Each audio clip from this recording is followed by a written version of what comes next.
शेर और मच्छर की कहानी।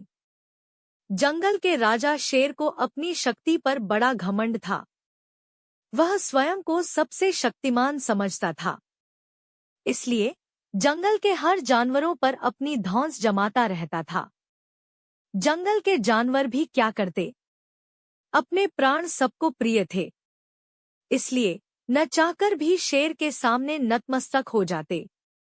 एक दिन दोपहर के समय शेर एक पेड़ के नीचे सो रहा था। वहीं एक मच्छर भिनभिना रहा था, जिससे शेर की नींद में खलल पड़ रहा था। वह एक मच्छर से बोला, ए मच्छर, देखता नहीं मैं सो रहा हूँ, भाग यहाँ से, नहीं तो मसल कर रख दूंगा। मच्छर बोला, क्षमा करे वनराज, मेरे कारण आपकी नींद में व्यवधान उत्पन्न हुआ, किंतु आप मुझे ये बात नम्रता से भी कह सकते हैं।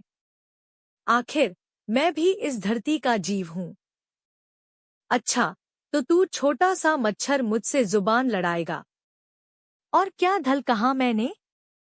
तुम मच्छर हो ही ऐसे कि कोई भी तुम्हें यूं मसल दे। मैं तो ये बार बार कहूंगा, क्या बिगाड़ लोगे तुम मेरा? मच्छर को शेर की बात और व्यवहार बहुत बुरा लगा। वह अपने साथी मच्छरों के पास गया और उन्हें सारी बताई। सभी मच्छरों को शेर की बात चुभ गई। उन्होंने तय किया कि इस संबंध में एक बार सब मिलकर शेर से बात करेंगे। सभी मच्छर शेर के पास पहुंचे और बोले, वनराज, हमें आपसे बात करनी है। जल्दी बोलो, मुझे तुम जैसों से बात करने की फुर्सत नहीं है।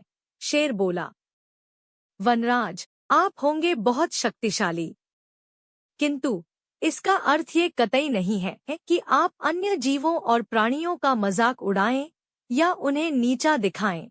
मच्छर बोले, मैंने जो कहा सच कहा। मैं सबसे शक्तिशाली हूँ और मुझे कोई हरा नहीं सकता। घमंड में चूर शेर गरजा। ऐसा नहीं है। अगर आप शक्तिशाली हैं तो हमें भी इतना सामर्थ्य है कि आवश्यकता पड़ने पर हम किसी का भी सामना कर सकते हैं और उसे हरा सकते हैं। हम आपको भी हरा सकते हैं। मच्छर भी चुप न रहे। यह सुनकर शेर हंसते हुए बोला, तुम लोग मुझे हराओगे? तुम लोगों की इतनी हिम्मत कि मेरे सामने आकर ये बात कहो। मेरी शक्ति का अंदाजा नहीं है तुम्हें, अन्यथा ऐसा कभी नहीं कहते। अभी भी समय है, भाग जाओ यहाँ से, नहीं तो कोई नहीं बचेगा। शेर के घमंड ने मच्छरों को क्रुद्ध कर दिया। उन्होंने ठान लिया कि इस शेर को मजा चखाकर ही रहेंगे। वे सारे एकजुट हुए और शेर पर टूट पड़े। वे जगह जगह उसे काटने लगे। वह दर्द से करा उठा।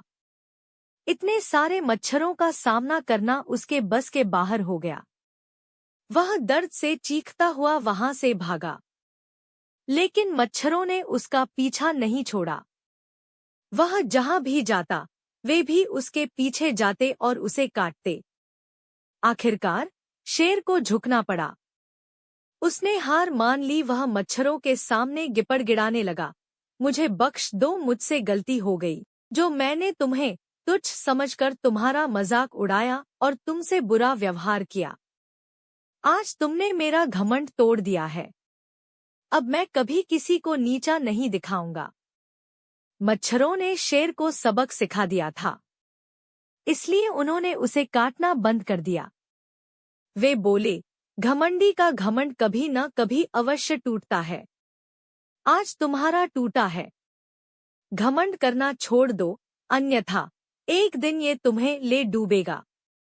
और कभी किसी प्राणी को नीचा मत समझो। हर किसी का अपना सामर्थ्य और शक्ति होती है। शेर तौबा करते हुए वहां से भाग गया। शिक्षा, घमंडी का सिर नीचा।